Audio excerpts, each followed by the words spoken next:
एक बार भगवान बुद्ध एक गांव में उपदेश दे रहे थे। उस गांव का एक धनाढ्य व्यक्ति बुद्ध का उपदेश सुनने आया। उपदेश सुनकर उसके मन में एक प्रश्न पूछने की जिज्ञासा हुई। सबके बीच में प्रश्न पूछने में उसे कुछ संकोच हुआ, क्योंकि उस गांव में उसकी बहुत प्रतिष्ठा थी और प्रश्न ऐसा था कि उसकी प्रतिष्ठा दांव पर लग जाती। इसलिए वह सबके जाने का इंतजार करने लगा। जब सब लोग चले गए तब वह उठकर बुद्ध के पास आया और अपने दोनों हाथ जोड़कर बुद्ध से कहने लगा, प्रभु, मेरे पास सब कुछ है, धन, दौलत, पद, प्रतिष्ठा, ऐश्वर्य, किसी चीज की कोई कमी नहीं है, परंतु मैं खुश नहीं हूँ। हमेशा खुश रहने का राज क्या है? मैं जानना चाहता हूँ कि हमेशा प्रसन्न कैसे रहें।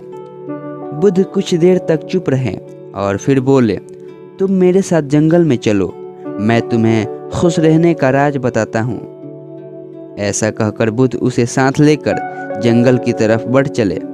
रास्ते में बुद्ध ने एक बड़ा सा पत्थर उठाया और उस व्यक्ति को देते हुए कहा, इसे पकड़ो और चलो।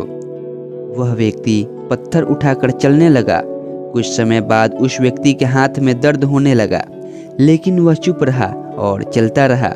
लेकिन जब चलते हुए काफी समय बीत गया और उस व्यक्ति से दर्द सहा नहीं गया, तो उसने बुद्ध को अपनी परेशानी बताई। बुद्ध ने कहा, पत्थर नीचे रख दो। पत्थर नीचे रखते ही उस व्यक्ति को बड़ी राहत महसूस हुई।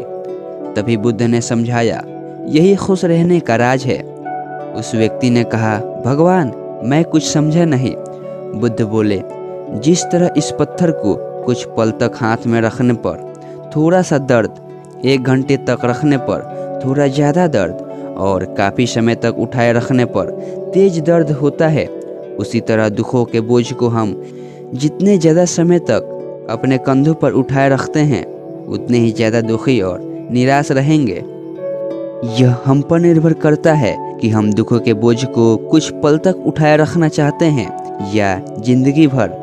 अगर खुश रहने की आकांक्षा हो तो दुख रूपी पत्थर को जल्द से जल्द नीचे रखना सीखना होगा। संभव हो तो उसे उठाने से ही बचना होगा। मित्रों, हम सभी यही करते हैं, अपने दुखों के बोझ को ढोते रहते हैं। मैंने अपने जीवन में कई लोगों को कहते सुना है, उसने मेरा इतना अपमान किया कि मैं जिंदगी भर नहीं भूल सकता। वास्तव में अगर आप उसे नहीं भूलते हैं तो आप अपने को ही कष्ट दे रहे हैं। दुखों से मुक्ति तभी संभव है जब हम दुखों के बोझ को अपने मन से जल्द निकाल दें और इच्छाओं से रहित होकर यह जो है उसमें संतोष कर प्रसन्न रहे। याद रखिए, प्रत्येक क्षण अपने आप में नया है और जो क्षण बीत चुका है उसकी कड़वी यादों को मन में संजो कर रखने से बेहतर है कि हम अपने वर्तमान क्षण का पूर्ण रूप से आनंद उठाएं।